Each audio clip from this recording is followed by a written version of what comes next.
안녕하세요. 오늘은 좀처럼 치료가 어렵다고 하는 알레르기성 비염의 종류와 원인은 무엇이고 한방치료법과 예방법은 무엇인가 살펴보지요. 먼저 알레르기성 비염에는 어떤 종류들이 있는가?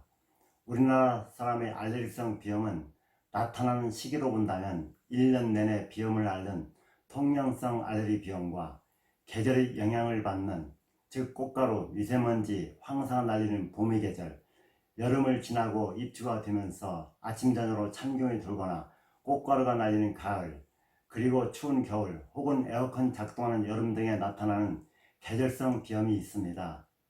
원인적으로 살펴보면 흡입형 알레르기 비염과 한냉성 알레르기 비염 혹은 운동성 알레르기 비염 등이 있는데, 흡입형 알레르기 비염은 주로 꽃가루, 미세먼지, 진먼지, 진드기, 개나 고양이 털을 만진다든가 새집 증후이라고 하는 집안 인테리어 내장재 속에서 나오는 프롬알데히드와 같은 화학물질들이고, 여름에 에어컨 바람을 쐬면 송풍기에서 나오는 진드기 등의 영향을 받습니다. 한냉성 알레르기 비염은 찬바람이나 한겨울 또는 한절기 때 주로 체온 조절에 실패하거나 몸이 찬 기온에 잘 적응되지 못해서 나타나는데, 한국 사람에게는 약 60 내지 70% 정도 여기에 해당됩니다.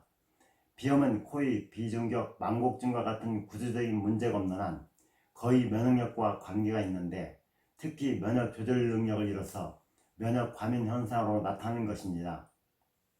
그 원인이 되는 장부는 폐와 장이며 서로 상관관계가 있는데, 덜 넓게 보면 소화계통과도 밀접한 관련이 있습니다.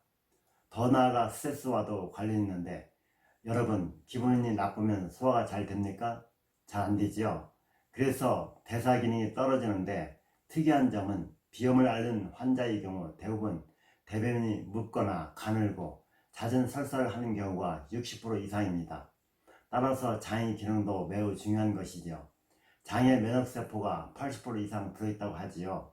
그래서 우리 몸은 유기체라는 것이며, 그래서 비염은 스트레스와도 소화계통과도 밀접한 관련이 있는 만큼 마음을 다스리는 것과 식이요법이 중요하다는 것입니다. 알레르기 비염의 발병 기전을 쉽게 설명드리면, 알레르기 비염은 항원, 즉 알레르기를 일으키는 원인 물질인 꽃가루, 먼지, 화학물질, 찬바람이 들어오면 처음에는 아무런 관계가 없습니다.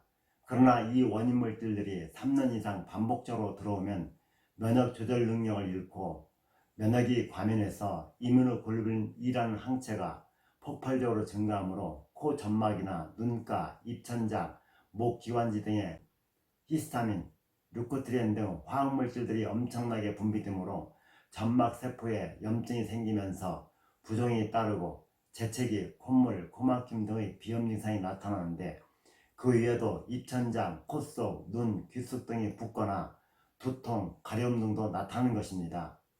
최근 비염의 한방 치료를 살펴보면 다행인 것은, 최근 한방에서는 약물요법과 면역치료요법들이 발달해서 3, 4일만 복용해도 증상들이 호전되기 시작하는데, 물론 2, 3개월 복용해야만 체력과 면역 조절 능력을 향상시켜 치료도 빠르지만 재발률을 낮추는 것입니다.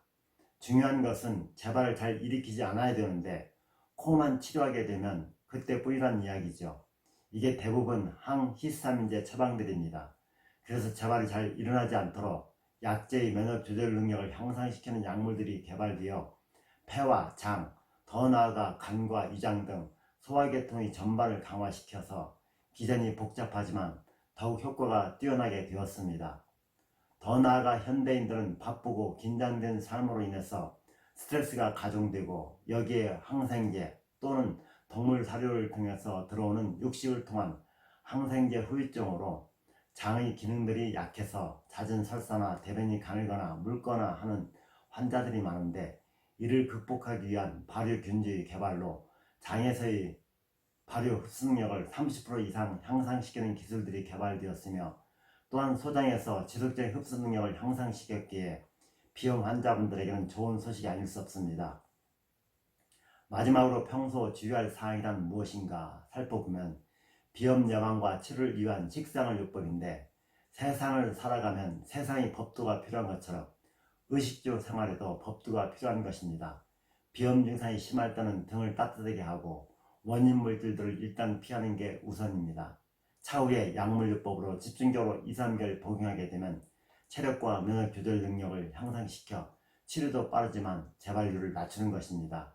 먼저 마음을 다스려 즐겁게 사는 방법을 터득하는 것인데, 즐거움은 최초의 예방법이자 최고의 치료법이며, 또한 찬 음식, 날 음식, 야식, 과식, 폭식 등을 삼가고 음주와 우유, 기름에 튀긴 음식, 인서식품들을 삼가며 적당한 운동과 수면을 취하고 저녁에 복부를 항상 따뜻하게 찜질을 하든가 속옷을 입어 복부를 따뜻하게 하는 습관화만 된다면 비염의 예방도 가능하고 치료 또한 신속한 것입니다.